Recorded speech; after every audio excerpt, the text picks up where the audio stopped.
Okay, I got cut off, so I'm going to continue where I left off.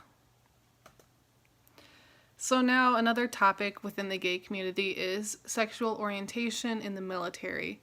So there were two ongoing wars in Afghanistan and Iraq, which led to the possibility of reinstituting a draft. So then people kind of decided it'd be okay to let any sexual orientation in. So, an interesting fact about this from the book was that Great Britain reported the amount of unfilled positions in the military were cut in half once they allowed anyone and everyone to join.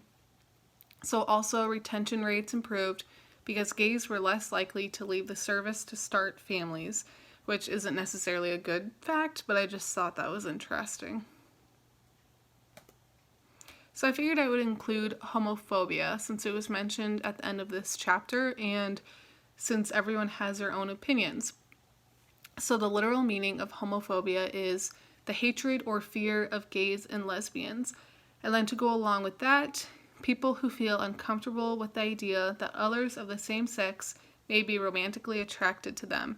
So I think the media and TV and movies portray this a lot, that like, for example, a 17-year-old girl who wants to come out to her best friend is scared too because she's worried that all of her friends will think that she's into them and that she wants to be with them, which people always assume, but that's not always or probably rarely ever the case.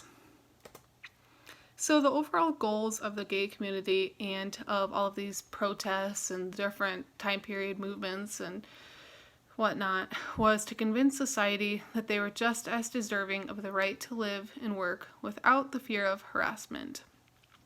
And then also assimilation into the wider society.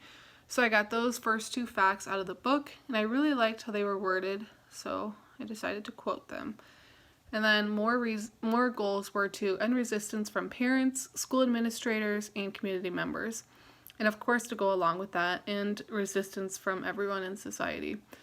And then they wanted to counter societal shame with their gay pride, which is still shown through the gay pride parades.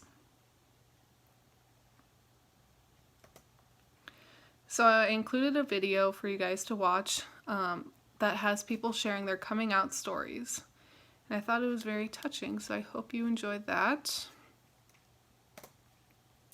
So now is the time when I would have you guys get in groups and answer some of these questions through discussing them out loud, but I'm glad we're kind of all separated because this can be a touchy subject for some, and everyone has their own opinions and everyone's entitled to their own opinions.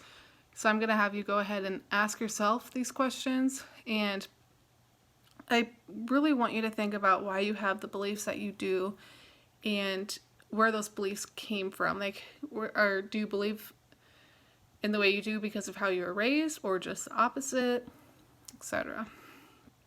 So I'm going to go ahead and end the video here so you can pause and ask yourself all of these questions. Thank you. That is the end.